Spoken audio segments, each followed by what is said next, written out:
लेकिन इस माघ मेले में भी इस प्रकार की व्यवस्था, लोगों का एक विश्वास है। ये 17 में से अब तक कोई सांप्रदायिक दंगा नहीं। अब यहां न कर्फ्यू है न दंगा है। अब यूपी में अब उत्तर प्रदेश में महिलाओं का सुरक्षा है, व्यापारियों को भयमुक्त वातावरण है। इन 8 वर्षों में 2,19,000 से अधिक पुलिस भर्ती हुई है। इसमें 20% महिलाओं को अनिवार्य रूप से किया है। यानी अगर उत्तर प्रदेश पुलिस बल में आप देखेंगे 17 के पहले कुल 10,000 महिला पुलिस कार्मिक थी, आज उनकी संख्या 44,000 है। 44,000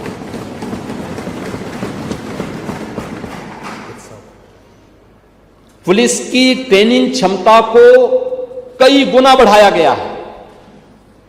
उदाहरण अभी मनोज पांडे जी कह रहे थे, पुलिस भर्ती 60,244 एक साथ हुई और कोई जनपद नहीं जहां के नौजवान ना भर्ती हुए हों।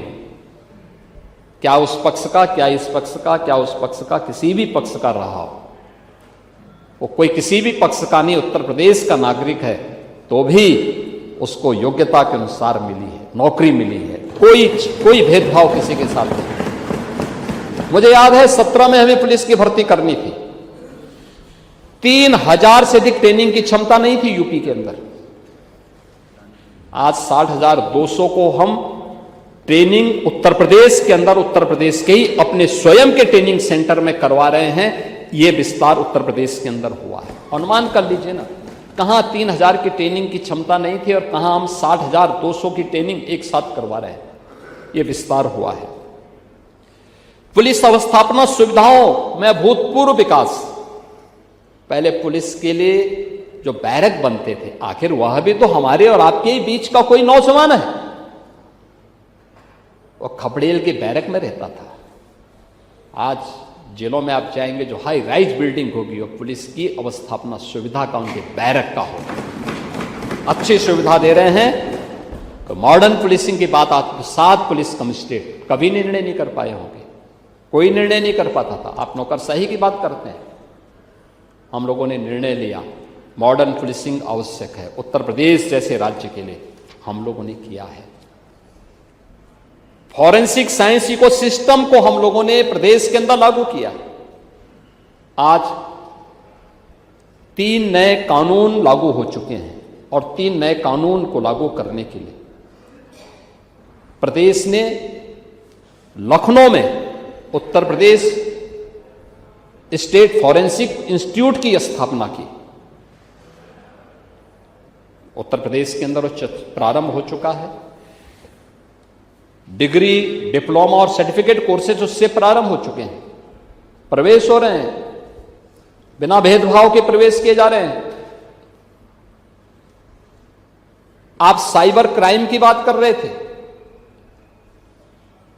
2017 के पहले केवल 2 थाने थे। आज सभी 75 जनपदों में एक थाने हैं।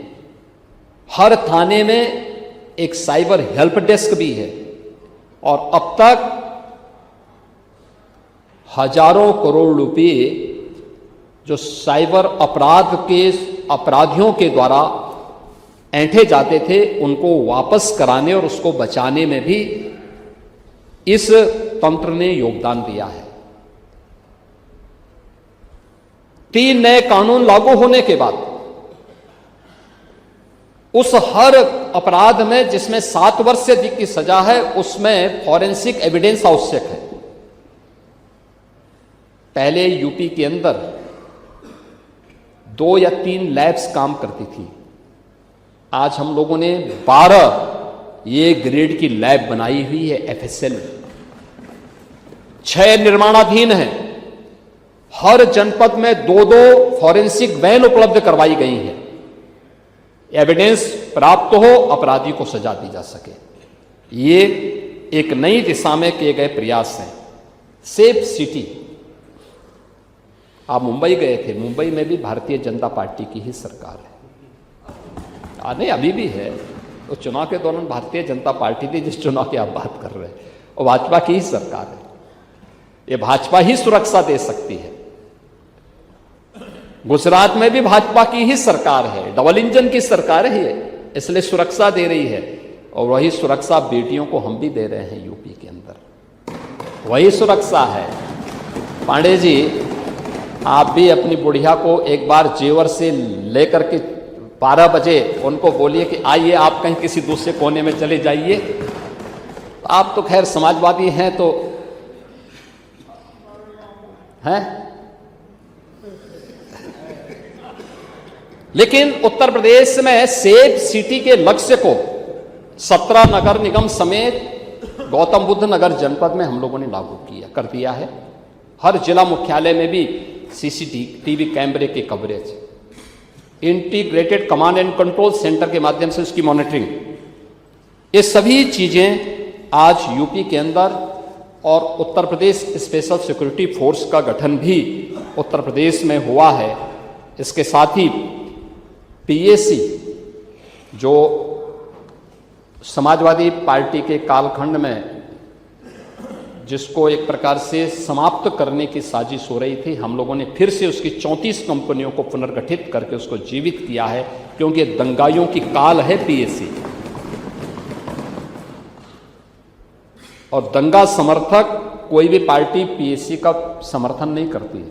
हमने फिर से उसका पुनर्गठन किया है, और पुनर्गठन करने के साथ ही 3 महिला पीएसी का गठन हमारा हो चुका है, 3 और हम करने जा रहे हैं। और 3 जो महिला पीएसी की गठन किए हैं, किनके नाम से किया है?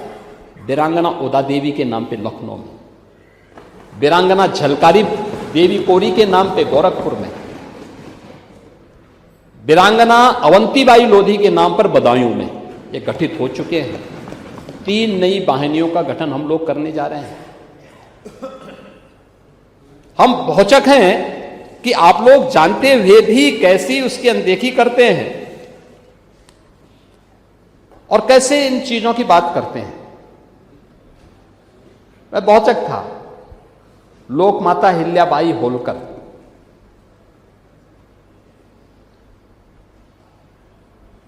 लोक माता अहिल्याबाई होलकर के 300वीं जयंती के कार्यक्रम को प्रधानमंत्री मोदी जी ने शुभारंभ किया पूरे देश के अंदर।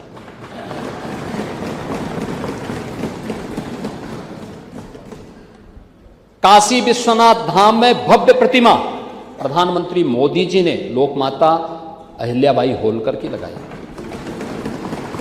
लोक माता अहिल्याबाई होलकर की 300वीं जयंती के अवसर पर, और यहां गवर्नमेंट मेडिकल कॉलेज का नामकरण लोक माता के नाम पर हो सके, यह काम भारतीय जनता पार्टी की, ये डबल इंजन की हमारी सरकार ने किया। और अगर लोक माता अहिल्याबाई होलकर के नाम पर बने हुए मणिकर्णिका घाट और वहां के शमशान घाट के पुनरुद्धार के कार्यक्रम को आगे बढ़ाया जाता है, तो समाजवादी पार्टी और कांग्रेस उसका विरोध करती है। उसके नाम पर लोक माता को अपमानित करने का काम करती है। और आपको क्या अधिकार है लोक माता के साथ, लोक माता के बारे में इस प्रकार की चर्चा करने का? कौन सा अधिकार समाजवादी पार्टी का? क्या राजूपाल पाल समाज के नहीं थे? क्या उमेश पाल की जो निर्मम हत्या प्रयागराज में हुई थी, क्या वो पाल समाज के नहीं थे? उन माफियाओं को तो अपने गले का हार बना करके समाजवादी पार्टी चलती थी। और आज आप अनावश्यक रूप से एक मुद्दे को मुद्दा बना करके समाज में विद्वेष की स्थिति पैदा करना चाहते हैं। ये शोभा नहीं देती है। हमें सच बोलने की आदत डालनी चाहिए, सच स्वीकारने की भी आदत डालनी चाहिए। और आप लोक माता के नाम पे गुमराह कर रहे हैं। राष्ट्रद्रोहियों को महिमामंडित करते हैं, राष्ट्र नायकों का अपमान करते हैं।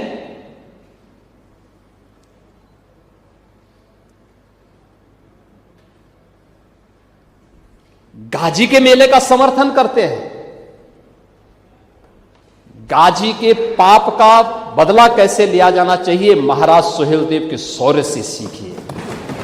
और ये हमारी सरकार को गौरव है कि महाराज सुहेलदेव का विराट स्मारक उसी बहराइच में चित्तौड़ा नामक स्थान पर ही हमारी सरकार ने बनाया है। महाराज सुहेलदेव के नाम पर विश्वविद्यालय भी हमारी सरकार ने आजमगढ़ में बनाया है।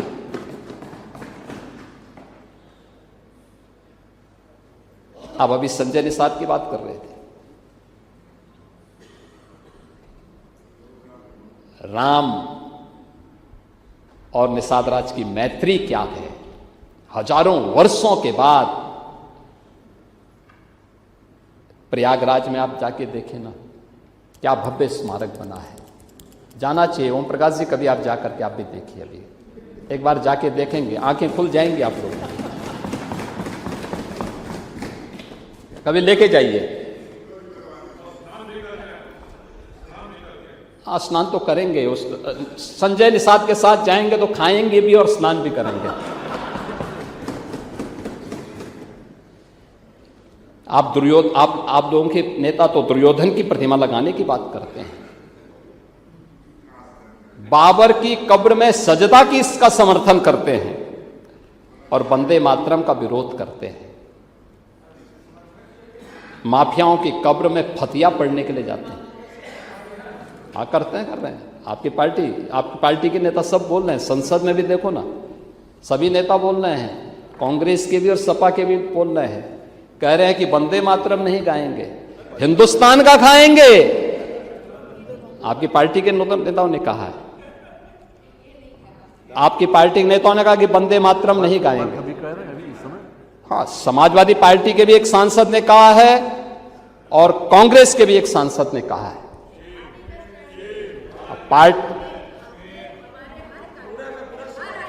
हाँ, अच्छा, धन्यवाद अगर आप कर रहे हैं तो मैं अभिनंदन करता हूं। वंदे मातरम का पूरा समर्थन पार्टी में ये लागू होना चाहिए। जैसे हम कह सकते हैं कि भारतीय जनता पार्टी के हर कार्यक्रम में वंदे मातरम का कोई अपमान नहीं कर सकता है, ऐसे कांग्रेस को भी डंके की चोट पे कहना चाहिए और जो व्यक्ति वंदे मातरम का विरोध करता है, कान पकड़ करके उसको धक्का देकर के बाहर करना चाहिए। समाजवादी पार्टी को भी इस बात की घोषणा करनी चाहिए कि राष्ट्रगीत जिसको 150 वर्ष हो रहे हैं, वंदे मातरम का जो विरोध करेगा वो वहीं जाए जहां पर उसको ये विरोध के स्वर दिखाई देते हों। हिंदुस्तान की धरती पे तो नहीं उसको रहने का कोई अधिकार मिलना चाहिए। और मुझे लगता है हर उस भारतीय को इसका वो करना चाहिए। माफियाओं की कब्र में फतिया पढ़े जाते हैं। कौन लोग थे वो? राम मंदिर अयोध्या का विरोध होता है, काशी विश्वनाथ धाम का विरोध किया गया, मथुरा वृंदावन के विकास का विरोध किया गया। तुष्टीकरण की पराकाष्ठा किस हद तक जन्माष्टमी के पर्वों को थाने और जेलों में रोक दिया गया। एक ही तो पर्व था जो जेल में मनाया जाता था, समाजवादी पार्टी के समय में उस पर रोक लगा दी गई। कावड़ यात्रा को रोकी जाती है। कावड़ यात्रा में समाज का अंतिम पायदान पर बैठा हुआ व्यक्ति जाता है। शिव की बारात बोली जाती है। शिव की बारात का मतलब बिना भेदभाव के हर समाज का व्यक्ति जाएगा। वह कावड़ यात्रा पे आप लोगों ने रोक लगाई थी, कहा दंगा हो जाएगा, यही बोलते थे। अयोध्या की 84 कोसी परिक्रमा को इन्होंने रोका था और दीपोत्सव करने के लिए जब हम लोग अयोध्या गए थे, इन्होंने उसका भी विरोध किया था।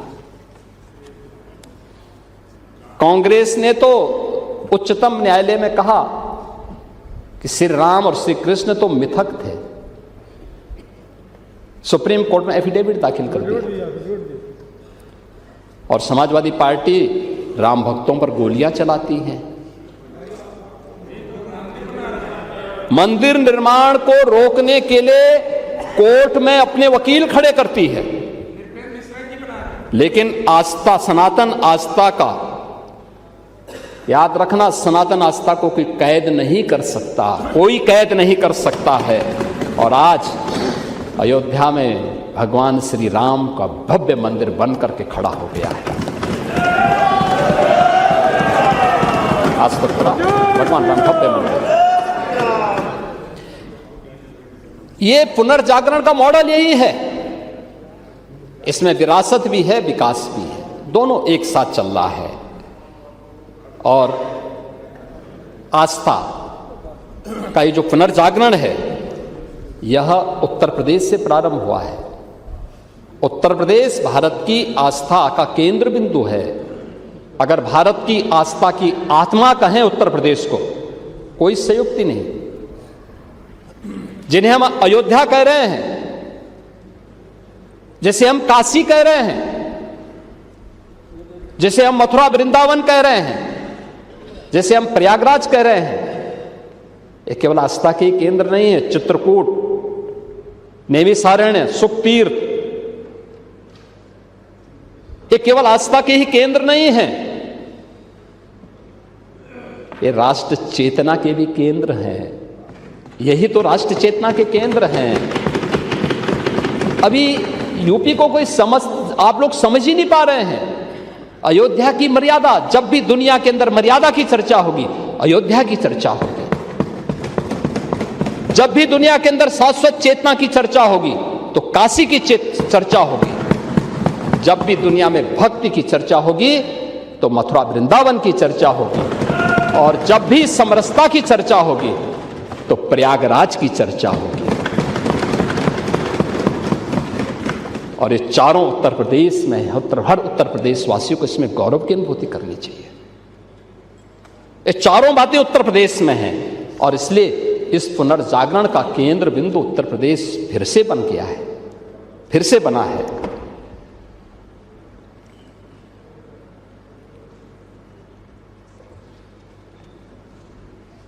यही तो गुलामी से मुक्ति का एक मार्ग है, और इसी से मुक्त करने की दिशा में आज हम मजबूती के साथ आगे बढ़े हैं। और यही हमारी जीरो टॉलरेंस भी है, इसी के लिए जीरो टॉलरेंस है।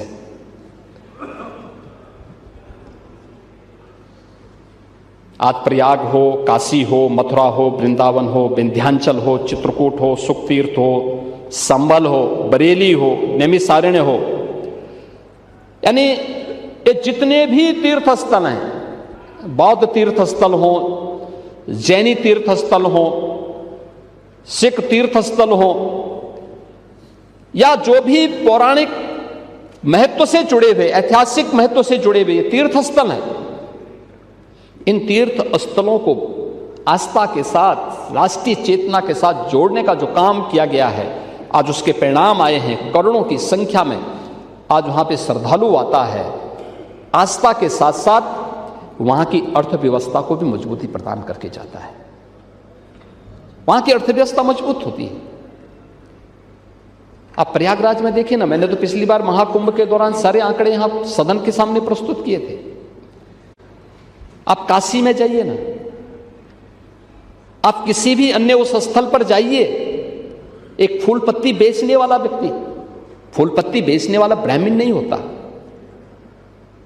नाव चलाने वाला ब्राह्मण नहीं होता, टैक्सी चलाने वाला व्यक्ति ब्राह्मण नहीं होगा। ब्राह्मण वहां का पुजारी जरूर होगा मंदिर का, लेकिन बाकी इन सभी में लगा हुआ व्यक्ति सर्व समाज का है। उसकी कोई जाति नहीं पूछता, कोई उसका मत नहीं पूछता, कोई उसका मजहब नहीं पूछता, लेकिन उसकी आत्मनिर्भरता और उसके स्वावलंबन का आधार वो धार्मिक स्थल बना हुआ है। और इसको पुनर्जीवित करने का काम, उसकी पुनर्स्थापना का काम, यही डबल इंजन की सरकार के द्वारा किया गया है। और इसी कार्य को आगे बढ़ाने का कार्य है, इसी को हम आगे बढ़ा रहे हैं। आज दीपोत्सव हो या देव दीपावली, रंगोत्सव अभी केवल आयोजन नहीं है, यह आज आत्म गौरव के महापर्व बन गए हैं। जब हम दीपोत्सव का आयोजन करते हैं, मेरे मन में आशंका थी, जब पहला दीपोत्सव अयोध्या में 2017 में हम लोग करने के लिए गए थे, पता नहीं कैसे होगा, क्या होगा।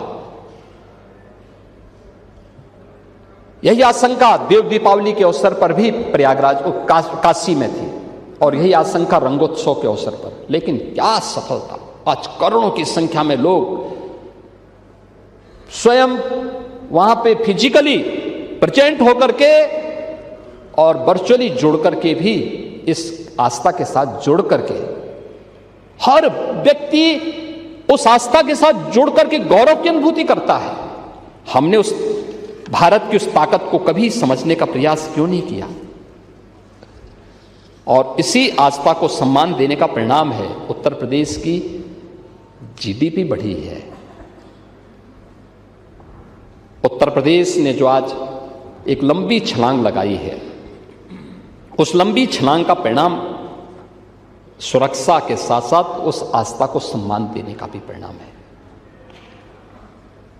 उत्तर प्रदेश का जो परसेप्शन बदला है, मुझे याद है महाकुंभ के दौरान पूरे देश भर से श्रद्धालु आए थे। तमिलनाडु से भी कुछ श्रद्धालु आए थे अपने वाहन से।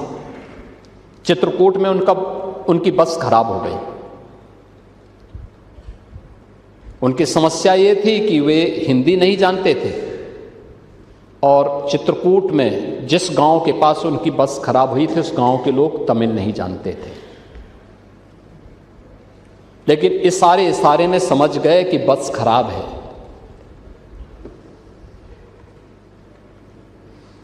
कैसे भ्रम टूटता है, कैसे लोगों के मन में एक नई आस्था जन्म लेती है। चित्रकूट में जब वे लोग गए, वे लोग भटक रहे थे, कहां जाएं? प्रयागराज का रास्ता नहीं देखा था, बस खराब हो गई है, अंधेरा होने वाला है। गांव के लोगों को पता लगा, वो लोग लेकर के गए। एक परिवार में शादी थी, वो लोग लेके गए सभी बस वालों को, कहा आप यहां हमारे यहां भोजन लीजिए। उन्होंने पूछा ये कैसे? उन्होंने कहा हमारे यहां शादी है। उन्होंने कहा वे बाराती? तो उन्होंने कहा बाराती बाद में पालेंगे, आप भी हमारे लिए अतिथि हैं। ये चित्रकूट की घटना है। और उन्होंने पहले उन तमिलनाडु से आए हुए श्रद्धालुओं के जिनके नाम पता नहीं, जिनका परिचय नहीं, उनको पहले भोजन करवाया। भोजन करवाने के बाद फिर एक प्राइवेट बस ला करके उनको प्रयागराज छुड़वाया। उसी बस से वापस आए, एक मैकेनिक को बुला करके उनकी बस ठीक किया, फिर एक आदमी को भेजा गाड़ी के साथ में और प्रयागराज पहुंचा करके उनकी बस उन तक पहुंचवाई। और उसके बाद तब उन्होंने तमिलनाडु जाकर के ट्वीट किया था कि उत्तर प्रदेश के बारे में जो हमारे नेता यहाँ बोलते थे, हमारा भ्रम दूर हुआ। वो तो वास्तव में राम की भूमि है और कृष्ण की भूमि है। वह हमने वहाँ महसूस किया है, हमारे साथ जो कुछ बीता है हमने उसको महसूस किया है। इसलिए क्योंकि जनता जनार्दन को भी मालूम है कि सरकार की ये मंशा है, तो जनता भी उसमें उस रूप में सहयोग कर रही है। आज उत्तर प्रदेश है, परिणाम क्या है? हर कोई उत्तर प्रदेश के बारे में अच्छा सोच रहा है। पहले नहीं सोचता था, 17 के पहले नहीं सोचता था। 17 के पहले हर व्यक्ति के मन में एक आशंका होती थी, हर व्यक्ति गलत निगाहों से देखता था। हम लोगों ने इसीलिए 3 वर्ष कोविड कालखंड के बावजूद पिछले 8 साढ़े 8 वर्षों में उत्तर प्रदेश की जीएसटी पे 2.5 गुना बढ़ी है। 13 लाख करोड़ में समाजवादी पार्टी की सरकार ने उत्तर प्रदेश की जीएसटीपी को रखा था, 13 लाख करोड़ की। आज हम इस वित्तीय वर्ष में उसको 36 लाख करोड़ तक पहुंचा रहे हैं।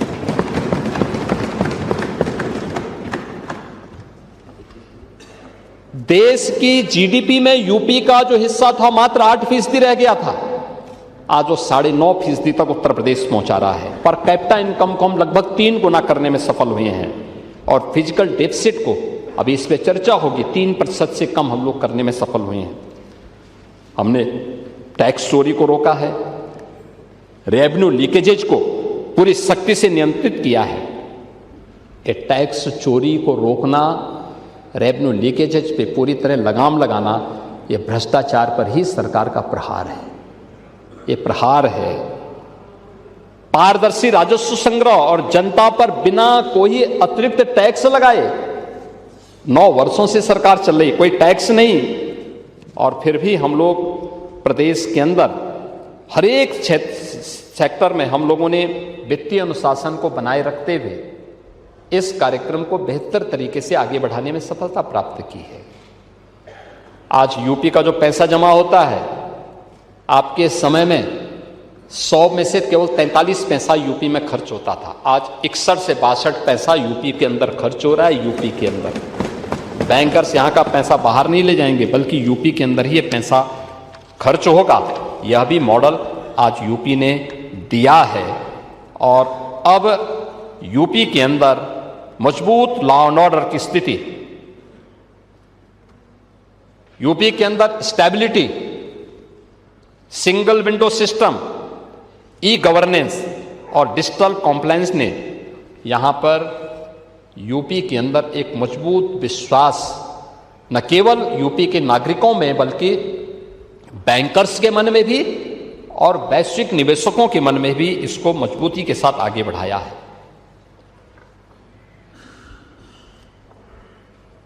महोदय, नेता प्रतिपक्ष और अन्य दलीय नेताओं के माध्यम से बहुत सारी चीजें यहां पर कही गई।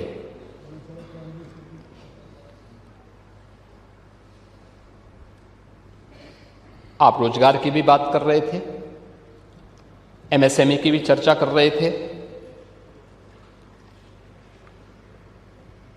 आपने ठीक कहा और हम भी इस बात को मानते हैं कि देश किसानों के श्रम से और कारीगरों की सृजनशीलता से खड़ा हुआ है। ये कारीगर वही है जो एमएसएमई सेक्टर में काम करता है। ग्राम स्वराज हमारी पहचान थी। हर गांव आत्मनिर्भर था। उसकी निर्भरता किसी सरकार और किसी सत्ता के भरोसे नहीं थी। किसान खुशहाल था। औपनिवेशिक कालखंड में हमारे किसान जो पहले उत्पादक थे उसको उपभोक्ता बनाया और आपने उसको कर्जदाता बनाया। ये पाप कांग्रेस और सपा ने किया है कि अन्नदाता किसान को कर्जदाता बना दिया, अन्नदाता को कर्जदाता बना दिया। आपने जो हमारा उद्यमी था, जो कारीगर था, कारीगर ही उद्यमी था, उद्यमी को निराश कर दिया, हताश कर दिया, पलायन करने के लिए मजबूर कर दिया। हमारा जो व्यापारी था, जो उत्तर से दक्षिण, पूरब से पश्चिम पूरे देश को जोड़ने का सेतु था, उसको भयभीत कर दिया।